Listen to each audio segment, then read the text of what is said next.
सपना था वो अब स्क्रीन पर सिमट गया, जो खेलते थे मैदानों में वो मोबाइल में गुम हो गया। जहां टेक्नोलॉजी ने हमारी जिंदगी को और आसान बनाया है, वहीं इससे जुड़े कुछ पहलू ने हमारे जीवन में गहरी छाप भी छोड़ी है। और आज का दौर ऐसा है जहां किताबों से ज्यादा स्क्रीन पर आंखें टिकती है और खेल के मैदान से ज्यादा उंगलियां मोबाइल पर चलती हैं। नमस्कार, जोहार। दूरदर्शन झारखंड के इस कार्यक्रम कैंपस में आप सभी का स्वागत है। इस कार्यक्रम में हम विभिन्न शिक्षण संस्थानों में जाते हैं और वहां के शिक्षकों और छात्रों से किसी महत्वपूर्ण विषय पर चर्चा करते हैं। आज हम आए हुए हैं फिलहाल पब्लिक स्कूल और हम बात करेंगे बच्चों में बढ़ता स्क्रीन टाइम और उसके प्रभाव पर। कैसे मोबाइल फोन, लैपटॉप या डिजिटल स्क्रीन बच्चों के मानसिक और शारीरिक स्वास्थ्य पर असर डाल रहा है।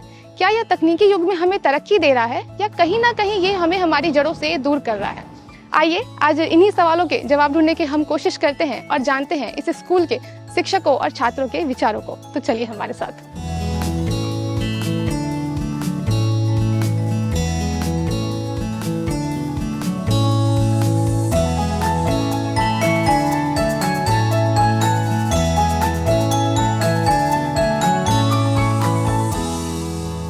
आमतौर पर आप अपने मोबाइल, लैपटॉप या डिजिटल डिवाइस पे कितना समय बिताते हैं और कौन सी ऐसी गतिविधियां हैं जो आपके स्क्रीन टाइम का सबसे ज्यादा हिस्सा लेती हैं? तो मैं पहले तो ये कहना चाहूँगा कि मैं अभी ज़्यादा समय अपने मोबाइल, लैपटॉप या कोई भी इलेक्ट्रॉनिक गैजेट को अभी नहीं दे रहा हूँ, क्योंकि जैसा कि हम सब जानते हैं अभी हमारे फाइनल एग्ज़ाम्स बहुत ही करीब आ रहे हैं और हमें प्रिपरेशंस की भी बहुत ज़रूरतें हैं। तो हमें ना अपने आत्मा को और अपने मन को लिमिट करके रखना चाहिए, क्योंकि समय के अनुसार हमें अपना काम करना चाहिए। जैसे कि अभी एग्ज़ाम है तो अभी हमें मोबाइल और ये सब इलेक्ट्रॉनिक गैजेट्स का यूज़ बहुत मिनिमाइज़ कर देना चाहिए। एंड ऐसा नहीं है कि मोबाइल और कोई सी भी गैजेट्स या इलेक्ट्रॉनिक गैजेट्स हम प्रोडक्टिवली यूज़ नहीं कर सकते हैं। उनको हम बहुत अच्छी तरह से यूटिलाइज़ करेंगे तो उनसे हमें बहुत सारे बेनिफिट्स भी हो सकते हैं। इवन आजकल के बहुत सारे बच्चे जो लोग जानते हैं कि क्या सही है क्या गलत है इंटरनेट में, जो लोगों को पता है, जो लोग डीपली स्टडी किए, रिसर्च किए about social media and research about online ecommerce and stuff, they are really earning a lot huge sums of packages right now.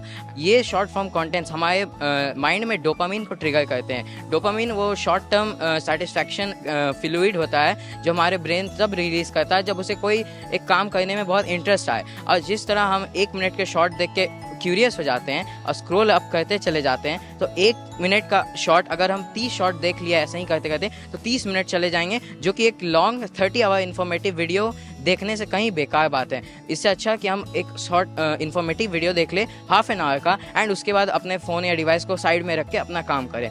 और मैं अपने आप को बिज़ी रखने के लिए 1 hour 10 मिनट्स का फॉर्मूला यूज़ करता हूँ, जिसमें मैं कुछ भी काम कर रहा हूँ। जैसे कि मैं अगर पढ़ रहा हूँ तो मैं पढ़ाई 1 घंटा करूँगा, एंड उसके बीच में जस्ट मैं अपने मन को बहलाने के लिए मैं 10 मिनट का फ़ोन का यूज़ करूँगा, एंड उसके बाद फिर से 1 आवर्स के लिए स्टडी करना स्टार्ट कर दूँगा। According to the Ministry of Health, for 7 to 12 years old children, a maximum number of screen time should be 2 hours a day. But I usually spend a maximum of 1 hour a day on TV or phone. I generally watch web series and movies in Prime Video Kids, Netflix Kids, Amazon Prime Kids, such as Just and Magic, Angry Bird, Mystery City, BFG, etc. I also like to watch in YouTube creative videos like Crafts for Kids, Simple Crafts for Kids, etc. I also watch knowledgeable videos like Peekaboo Kids and Brightside. Usually I spend at least 1 hour to 45 minutes on a schedule which I set by my mother, which I follow. Like on every alternate night, I watch after completed my studies and before dinner for at least 1 hour to 45 minutes. Usually, I like most of the time on my screen time spending watching cartoons, and sometimes I also watch reference images for my drawings, dance and playing music, etc. आजकल बच्चों का बहुत ज़्यादा ध्यान screen devices पर बढ़ चुका है। उसको कम करने के बहुत सारे तरीके हैं, जैसे कि आप उनके बच्चों के जो भी वो ऐप देखते हैं, जैसे कि यूट्यूब हो गया, इंस्टाग्राम हो गया और भी बहुत कुछ, उसमें आप टाइमर लगा सकते हैं, या फिर जो चीज़ उनको बहुत ज़्यादा आकर्षित करती है उसको आप रोक सकते हैं। जैसे कि आप उसमें काला और सफ़ेद रंग का एक फ़िल्टर लगा सकते हैं, जिससे कि रंग बिरंगे जो चीज़ उनको आकर्षित करती है उसे आप कम कर सकते हैं। तो जैसे कि मैं जब मोबाइल फ़ोन देखता हूँ तो उसमें मेरा मोस्टली ध्यान रहता है कि स्टडीज़ की तरफ। जब भी मेरे एग्ज़ाम पास आते हैं, जैसे कि अभी कुछ महीनों में, 1 महीने के बाद मेरे फाइनल एग्ज़ाम्स चालू होने वाले हैं, उसमें मैं ट्राई करता हूँ कि मेरा मोस्ट ऑफ द टाइम मैं पढ़ाई की तरफ ध्यान दूँ, ना कि किसी अलग इलेक्ट्रॉनिक गैजेट्स की तरफ। अगर मुझे बोरिंग जैसा लगता है तो फिर मैं कुछ अलग कर लेता हूँ। फॉर एग्जांपल मुझे क्रिकेट खेलना पसंद है तो मैं बाहर चला जाता हूँ क्रिकेट खेलने के लिए।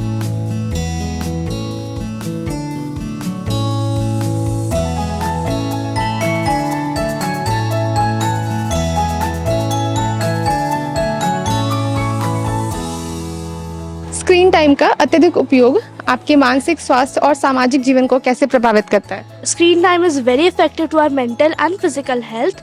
हमारे वो मानसिक स्थिति को बहुत हद तक वो बहुत ख़राब कर सकता है। If a child is online for 16 to 15 hours, it's really very harmful, isn't it? And sometimes it's even with me, although I don't not do so many online streamings and gamings, but still it's about 4 to 5 hours. So usme what I have seen that when there are so many tasks, I get mentally drained, and that makes me exhausted. I do feel very sleepy. That's all the viewers can relate with me. And for about physical health, we are just getting isolated with our surroundings. I've got confined to the confines of my house, which makes me feel very isolated. Although we are connected through the digitalization and digital world, but we are still very isolated.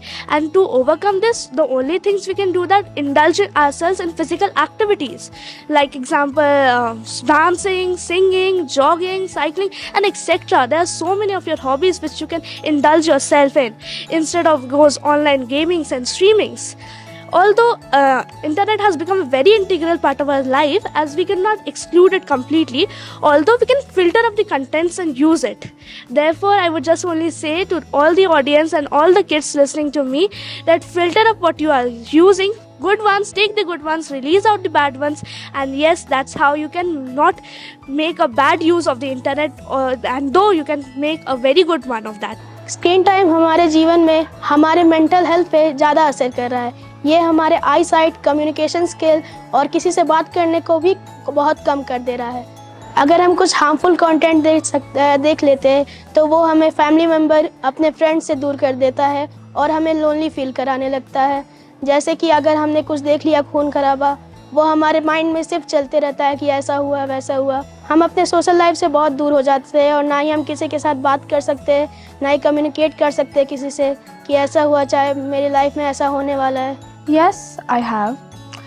During the lockdown, long hours of the screen time during our online classes affected my eyes and I started wearing glasses. Excessive screen time can also cause fatigue, but when used in moderation, it helps me stay connected to others and access useful resources. Screen time हमारे mental health को affect करता है। जैसे कि अगर हम कोई ऐसी चीज़ को देखते हैं जो हमारे दिमाग में काफ़ी असर करती है, तो उस चीज़ को हमारे दिमाग में वो बैठ जाता है। इसी प्रकार हमारे मोबाइल में भी ऐसी बहुत सारी चीज़ आती है जो हमारे दिलों में बैठ जाती है या हमारे दिमागों में बैठ जाती है। उस चीज़ को हम लोग याद करते हैं तो ना हमें रात को नींद आती है, ना हम सही से किसी से मिल सकते हैं, ना हमें किसी की याद आती है। उसके बाद हमें सिर्फ उसी चीज़ का ख्याल आता है कि जिसको हम लोगों ने अभी देख के उठा है। ना सिर्फ मेंटल हेल्थ में भी नहीं, हमारी सोशल लाइफ भी मोबाइल के चलते बहुत ख़राब होती जा रही है। जैसे कि अगर कोई पहले बहुत अच्छे से किसी से मिलता था, जैसे कोई जाके किसी से ग्रीटिंग करता था, हाल चाल पूछता था, आजकल वो कम हो चुका है। आजकल ज़्यादातर इंसान मोबाइल ही में अपने दोस्तों, भाई बहनों से मिल जुलाव करते रहते हैं। इससे हमारी मेंटल हेल्थ में तो अफेक्ट होता ही है, साथ ही साथ हमारे सोशल हेल्थ में भी अफेक्ट होता है।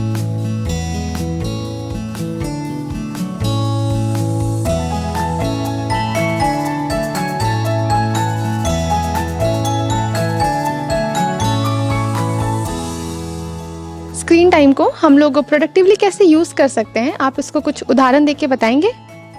We can use screen time productively, like जैसे कि अगर हमें अपने दोस्तों या फैमिली से कनेक्टेड रहना है, हम उसके लिए हमें कुछ प्लान ऑर्गेनाइज करना है कुछ ट्रिप के लिए, we can use our devices for that. Also, if we have got any topic in school, we have to write an essay on that. We can use it for researching on that topic. Also, we can use to watch some instructional videos, like our math is very poor, so we can improve our math by watching some instructional videos on our devices, and we can also use it for educational purposes. पढ़ाई के अलावा हम दूसरे skills भी सीख सकते हैं, जैसे कि आर्ट एंड क्राफ्ट्स, और कुछ स्पोर्ट्स के बारे में अगर हमें जानना है वो भी हम इस पे रिसर्च करके सीख सकते हैं. Screen time can be use productively. जैसा कि हम लोग यूट्यूब या फिर बाकी सारे सोशल मीडिया प्लेटफॉर्म्स पर वीडियोस देखते हैं, हमें अपने स्क्रीन टाइम को इंक्रीज करना चाहिए. साथ ही साथ हमें बढ़िया वीडियोस को देखना चाहिए जो कि हमारी लर्निंग में या फिर दूसरी एक्टिविटीज़ में हेल्प करे. हम लोगों को करेंट अफेयर्स या फिर ऐसी टाइप की इंपॉर्टेंट इन्फॉर्मेशन को जानना चाहिए. साथ ही साथ हमें एक बैलेंस बनाकर चलना चाहिए जो कि हमारी learning को improve करे, such as we should also enjoy watching TV and games, and also create a balance between our studies and all the extra questions. So हम लोग इंफॉर्मेशन पे ध्यान दे सकते हैं, एक्सेस टू इंफॉर्मेशन. हम लोग न्यूज़ पे जा सकते हैं, जैसे कुछ भी हमारे अराउंड अगर कुछ प्रॉब्लम्स चल रहे हैं, कुछ इश्यूज चल रहे हैं, तो हम लोग उस पर ध्यान दे करके उसका सॉल्यूशंस निकाल सकते हैं. And if someone has a hobby that if person can learn from we can access to educational skills. अगर किसी के पास हॉबी है, किसी को पेंटिंग सीखना है, तो वो सब इंटरनेट के द्वारा कर सकते हैं हम लोग. Absolutely be used productively with the right tool and focus. For digital devices can enhance learning activities and work. For example, learning platforms can enhance learning, and while ebooks and digital libraries provide easy access to knowledge. Additionally, screens help to develop health for which apps that track health, fitness goals, and as I spend 9 hours on my screens, so half of my screen time is spent on studying. So if according to me, if the screens used wisely, you can transform your digital habits into valuable assets.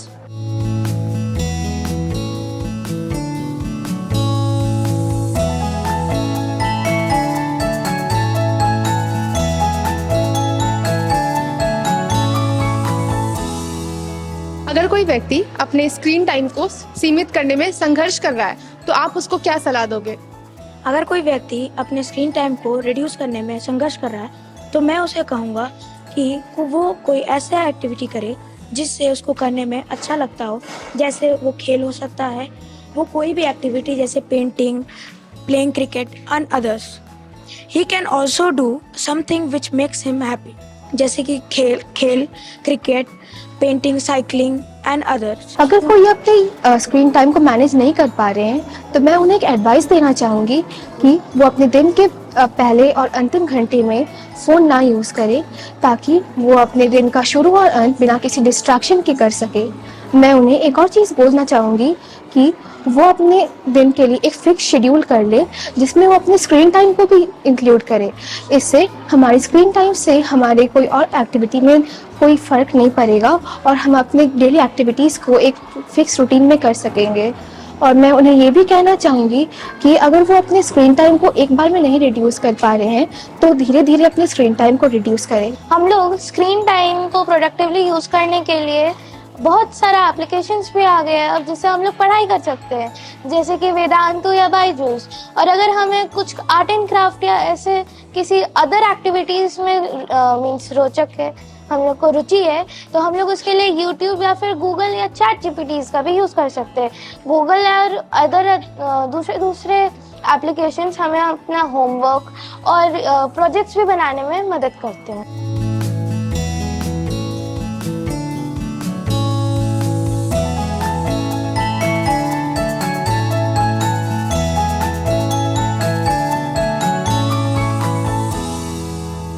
Screen time को नियंत्रण करने में या school या फिर जो अभिभावक हो गए वो अपनी क्या भूमिका निभा सकते हैं? So good morning. मेरे ख्याल से स्कूल्स और पेरेंट्स बच्चों को स्क्रीन टाइम कम करने के लिए कई सारी चीज़ें कर सकते हैं और कर रहे हैं। पेरेंट्स अपने बच्चों के साथ ज़्यादा से ज़्यादा टाइम स्पेंड कर सकते हैं ताकि उनका जो समय है वो इलेक्ट्रॉनिक डिवाइसेस से हटकर फैमिली की तरफ आए और उनको उन सारी चीज़ों में इंगेज कर सकते हैं जो उनको पसंद है या जो उनकी हॉबीज़ है। और रही बात स्कूल की, तो स्कूल्स में भी कई सारे ऐसे एक्टिविटीज़ और डांस वगैरह होते हैं जिसमें बच्चों का इंटरेस्ट जाता है और वो इलेक्ट्रॉनिक डिवाइसेस और स्क्रीन टाइम को छोड़कर अपना ज़्यादा ध्यान उन हॉबीज़ की तरफ देते हैं। पेरेंट्स अपने बच्चों के लिए टाइम लिमिट भी सेट कर सकते हैं जहाँ पे वो मोबाइल फ़ोन और डिवाइसेस का यूज़ करे और उसके अलावा पढ़ाई पर और बाकी सारी चीज़ों पर अपना ध्यान दे। According to most research and expert opinions, parents should play a more active role in regulating screen time with their children. As they spend more time in home with their children, they can easily recognize their activities. So, to regulate the screen time to most direct and consistent access to the screen time, for regulating the screen time, वो अपने बच्चों को सही राय दे सकते हैं किस तरीके से हमें फ़ोन का यूज़ करना है, किस तरीके से हम लोग को सही डायरेक्शन दे सकते हैं, उन्हें किस तरीके से यूटिलाइज करना है।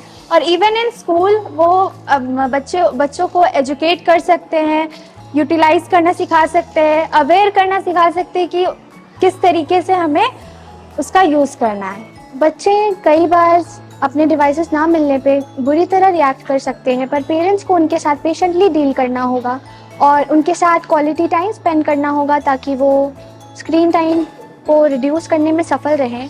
और बच्चे को उन एक्टिविटीज़ के लिए इनकरेज करना चाहिए जिनमें उन्हें इंटरेस्ट है ताकि वो अपना स्क्रीन टाइम रिड्यूस कर सकें। But parents can also access to parental control if their children are going out of control and are not listening to them. कई बार बच्चे इरिटेट और फ्रस्ट्रेट हो जाते हैं उन्हें डिवाइसेस ना मिलने पे, तो पेरेंट्स को उनके साथ अच्छे से डील करना चाहिए और पेशेंटली डील करना चाहिए।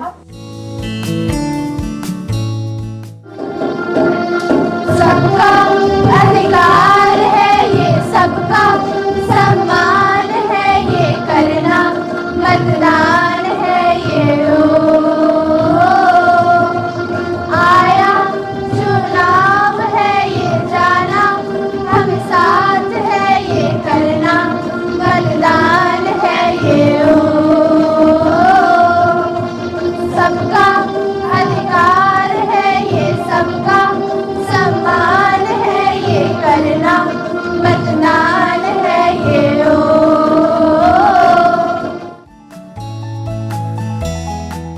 बच्चों में बढ़ता स्क्रीन टाइम और उसके प्रभाव के बारे में हमने इस स्कूल में कई सारे सवाल जवाब किए।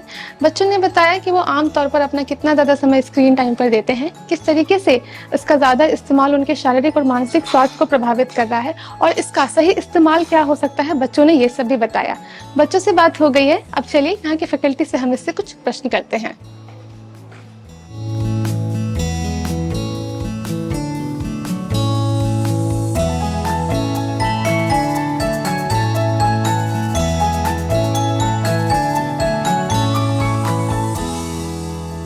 सवाल ये है कि टेक्नोलॉजी हमको ड्राइव कर रहा है कि टेक्नोलॉजी से हम ड्रिवन हैं।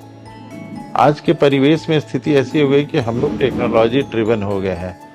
प्रॉब्लम वहाँ पर हो रहा है स्क्रीन टाइमिंग के चलते हम अपने आप को सोशल बनाने के चक्कर में बहुत अनसोशल हो गए हैं। रिश्ता नाम मात्र का रह गया है, कोई सोशल एक्टिविटी टोटल बंद हो चुका है। हेल्थ हैजार्ड्स नए नए तरीके का उभर रहा है, मेमोरी लॉस का केस आ रहा है। एक ज़माना था जब टेलीफोन डायरेक्टरी का कम से कम 5 पेज बच्चों को पेरेंट्स को याद रहता था, आज तो अपना ही फ़ोन नंबर हमको याद नहीं रहता है। तो ये सब उस स्क्रीन टाइमिंग का नतीजा है। बच्चे यूज टू हो गए, बट हम इसमें बच्चों को दोषी नहीं मानते हैं, दोष हम पेरेंट्स हैं। आज के डेट में अगर आप बाहर घूमने भी जाना चाहते हैं तो गाड़ी आप लेते हैं, वेन्यू आप डिसाइड करते हैं, बट हमें पता है कि वो सैटेलाइट कितने कष्ट में होता है जब उस गाड़ी से 5 रेज निकल रहा है और 5 डिफरेंट डायरेक्शन में लोग बात कर रहे थे। यानी हम आसपास बैठे बट हम आपस में कनेक्टेड नहीं है, हम उस स्क्रीन टाइमिंग को यूज़ कर रहे हैं। तो अब जो हम जनरेशन को कह रहे हैं, हमारे लिए एज ए प्रिंसिपल बहुत टफ टाइम हो गया जब बच्चों को लिखने की आदत छूट चुकी है, समझने की आदत छूट चुकी है। CBSE या नए एजुकेशन पॉलिसी में कहा जा रहा है कि आप बच्चों को रोट लर्निंग से दूर करिए, उनको प्रॉब्लम सॉल्विंग में डालिए, उनको इनोवेशंस में डालिए। बट ये बच्चों को फुर्सत ही नहीं है, ये इतना ज़्यादा समय उससे दे रहे हैं। आज के डेट में सारा एजुकेशन जो है एकदम मैगी स्टाइल में दिया जा रहा है, उनको क्लास में नहीं समझ में आता, वो यूट्यूब लेके समझ लेते हैं। समझना अलग बात है, बट जो हमारा मेन पैरामीटर ऑफ इवैल्यूएशन है वो रिटन एग्जामिनेशन है। बच्चे के पास समझ बट लिखने की शक्ति नहीं है। तो मेरा एक विनम्र निवेदन है कि इस जो एक तरह से हम कहेंगे हैजार्ड हो गया, बहुत दयनीय स्थिति है, इसमें पेरेंट्स, इसमें टीचर्स, इसमें समाज के बड़े लोग अपने आप को डिसाइड करें कि हम लिमिटेड आवर्स के लिए एक्सेस दें और उसी में हम यूज करें। I would like to say that this has been adopted since the time of digitalization, and if in the pandemic period of 2019, when there was no other option than to take recourse to screen time, then we the children through online mode of learning, that was a virtual mode of learning, we adopted to that.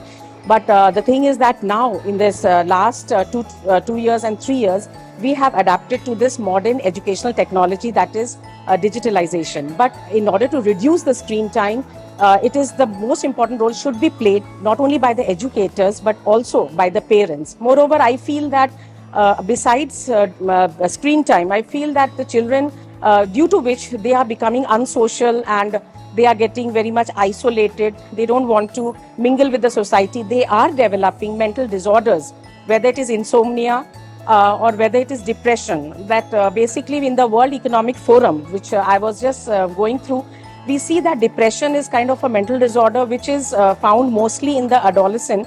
And I think that one of the basic reasons is screen time. That means children are basically too much getting addicted to the electronic gadgets, and due to which we find that they are developing these mental disorders.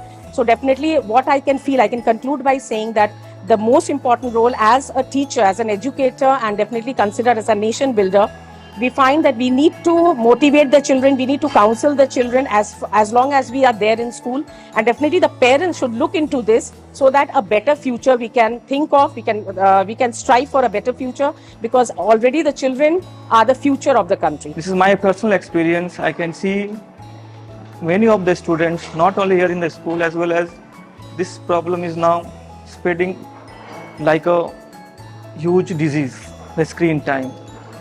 We all are very much often to use it.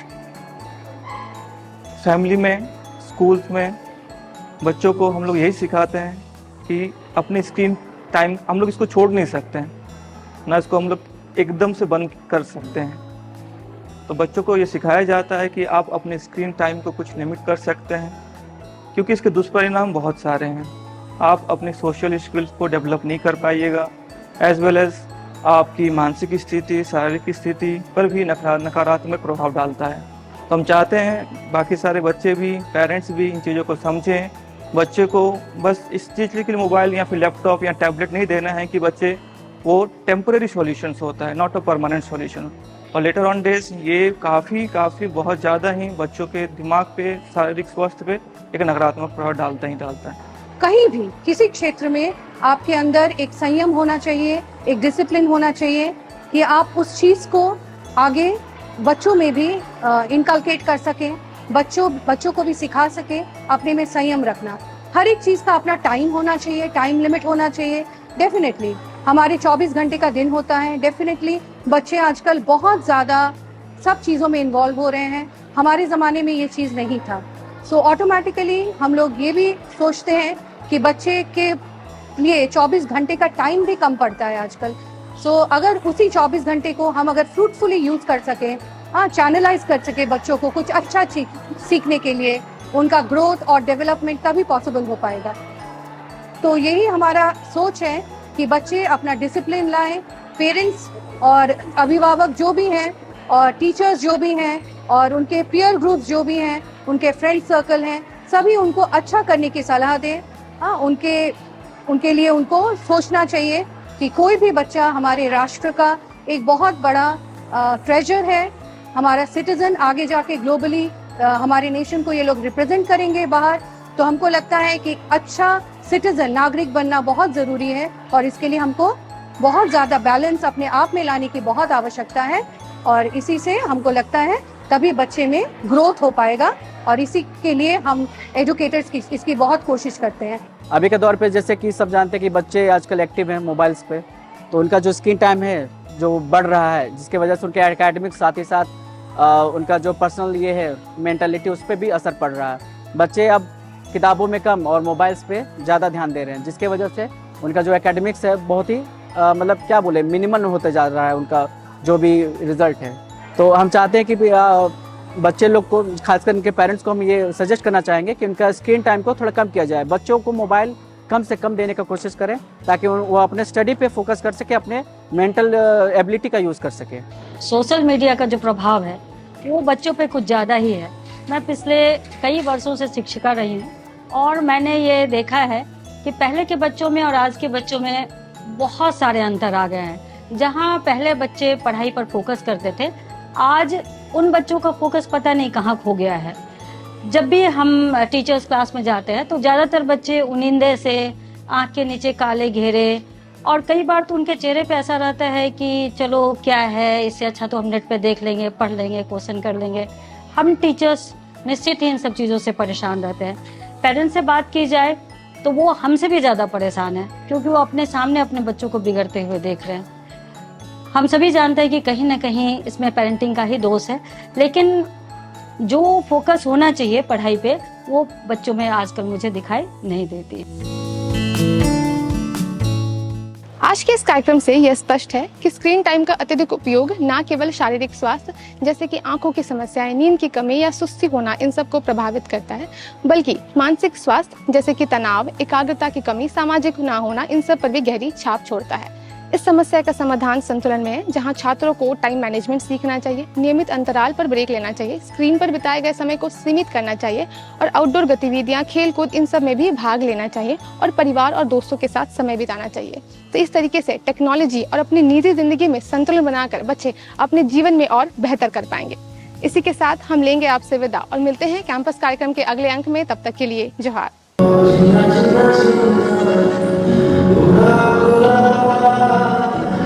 तेरे चरणों में